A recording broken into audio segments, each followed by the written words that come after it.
This is the Mission Objectives panel. This screen displays the locations and details of each objective you are given during the course of a mission. When a new objective appears, a flag will sometimes be placed on the map to indicate the area where the objective can be completed.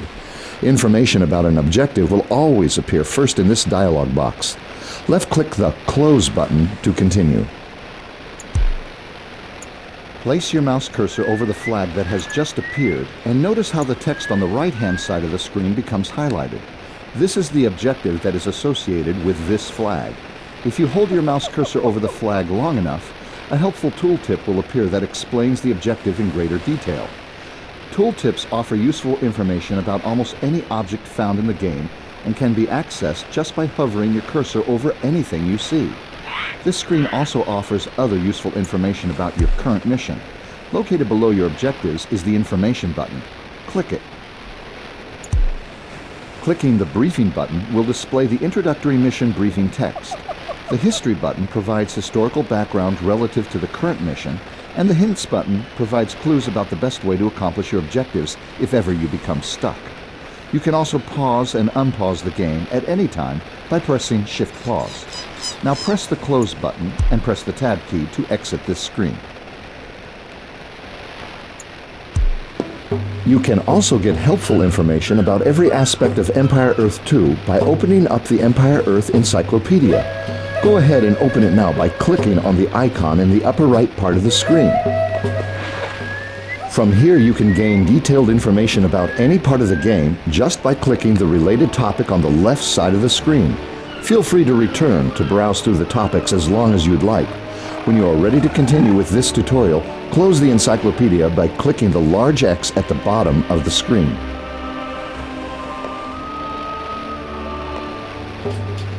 By going into the Empire Earth Encyclopedia, you have also accomplished an objective. At any point during the scenario, if you are unsure what to do next, you can check your current objectives by going back to the Mission Objectives panel. Left-clicking the Objectives button located to the right of the epoch display in the top center of the screen will take you there. The Objectives button looks like a flag and flashes whenever your mission objectives are updated. You can also call up previous text messages or voiceovers by pressing the H key. Check your updated mission objectives now by selecting the icon or pressing Alt-O.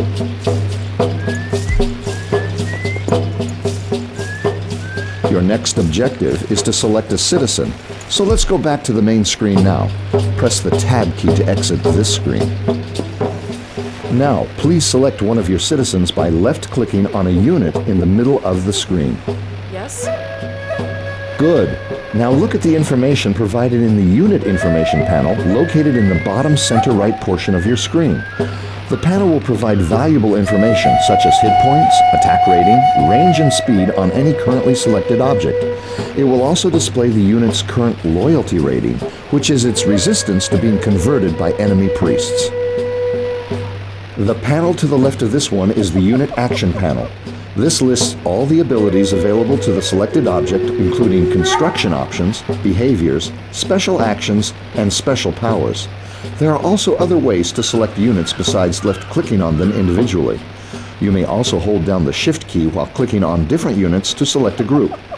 Other ways of selecting groups include holding down the left mouse button and dragging diagonally across the group to create a selection box. Releasing the button selects the units in the box. You may also double-click on a certain type of unit to select all units of that type on screen. Experiment with this now.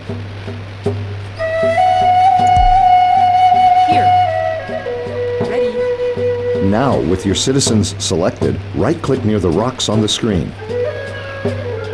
Moving. All right. Good. That is the most common method for issuing a movement command in the game.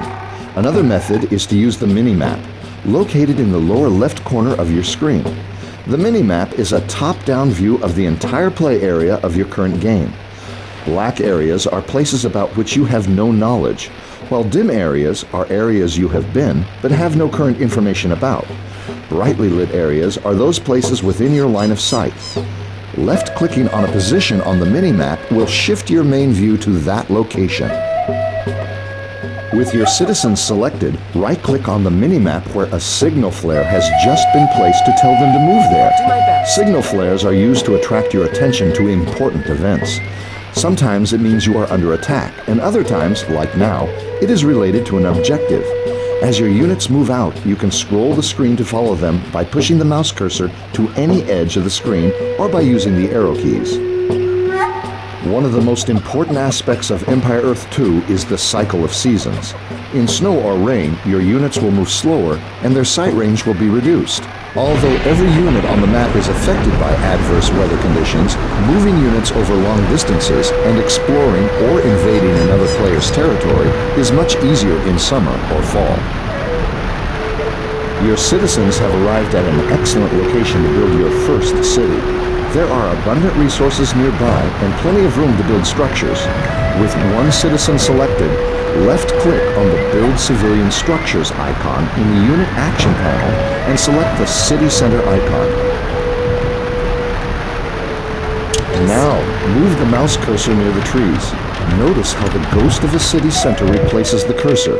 If you move the ghost over trees or resources or other objects, the ghost turns red, which means this building cannot be built here. One or more icons indicating what the problem with the building placement is will also show up over the building ghost in this case.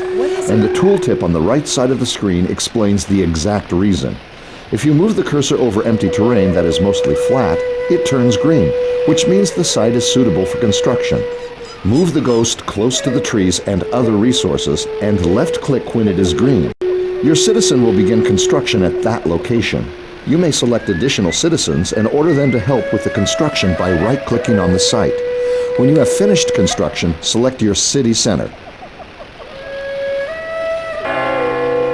You can produce new citizens from your city center by left-clicking the citizen button in the action panel. Each citizen costs a certain amount of food. You can quickly check on how much food you currently have, as well as your stockpile of other resources, by looking at the icons at the bottom of the screen near the Object Information panel. From top to bottom, they are population, territories, technology points, food, wood, stone, and gold. There are also 2 slots for special resources, but in this tutorial, we'll just be talking about the basic resources of food, wood, stone, and gold, which are essential in constructing all units and buildings. The other resources will be covered in another tutorial. Produce as many citizens as your food stockpile will allow by clicking rapidly on the citizen icon. This queues up the production order for your convenience. Alternatively, you could order 1 or more citizens and then hit the Cycle Production button so that this building will keep producing what you initially ordered as long as there are resources for it. Each citizen that is produced contributes 1 point toward your current population level. Some units contribute more than 1 point. When you reach your maximum population capacity, you will be unable to build more units until you expand. You expand by building more city centers and houses. As your citizens are produced, you can order them to collect more food from the nearby forage bush and gold from the nearby gold pile by selecting them and right-clicking on the appropriate resource. Citizens are the only units that can gather resources.